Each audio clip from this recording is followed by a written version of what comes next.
મારું નામ જલ્પા મોદી છે.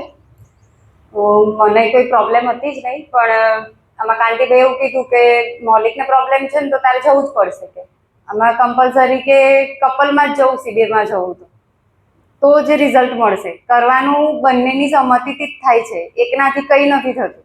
એટલે બધાને એક સલાહ આપું, કોઈ બી જાઓ તો કપલમાં જ જાઓ, કારણ કે કરવાનું લેડીઝનો હોય છે, એટલે એ સમજશે નહીં ત્યાં સુધી થશે જ નહીં.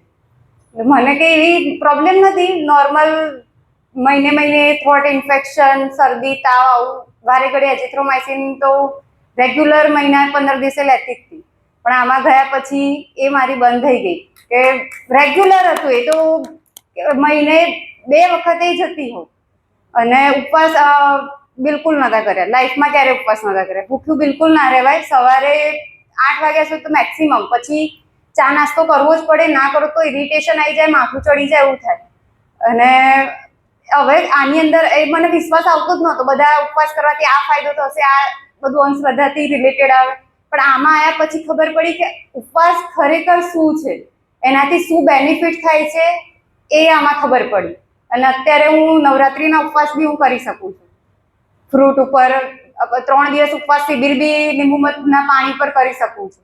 ઉપવાસનું મહત્વ સમજાવવું જોઈએ, અને એમાં શું થાય છે, માથું ચડે છે તો કેમ ચડે છે, ચક્કર આવે છે તો કેમ થાય છે, એ ખબર પડવી જોઈએ. આપણને એવું છે કે ઉપવાસ એટલે ખાધું નથી એટલે માથું ચડ્યું છે, પણ એ કેમ થાય છે આખું સાયન્ટિફિક સમજવું જરૂરી છે.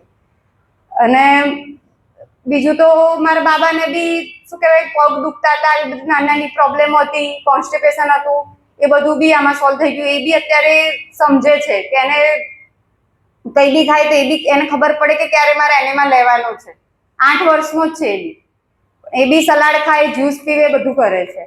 ત્યારે એને બી તાવ આવ્યો, વોમિટ કે કંઈ બી થયું તો એ બધું જ પ્રોપર ફોલો કરે. અને જે બી કહીએ ઉપવાસ કરવાનું કહીએ કે આજે તારે ફ્રૂટ પર રહેવાનું છે, કાં તો સબ્જી ઉપર રહેવાનું છે, તે કરી લે છે. એ બી સમજે છે. આવેલો છે શિબિરમાં 1-2 વખત, એટલે એને તે કરવું જોઈએ. મારા સાસુને બી કમરની તકલીફ હતી, ઢીચણની હતી, એમને બી શિબિર એટેન્ડ કરી તો એમને બી સારું. અમે ઘરમાં બધા ફોલો કરીએ છીએ, એટલે બધાએ કપલમાં આવું કમ્પલસરી છે. ચલો, જય શ્રી કૃષ્ણ.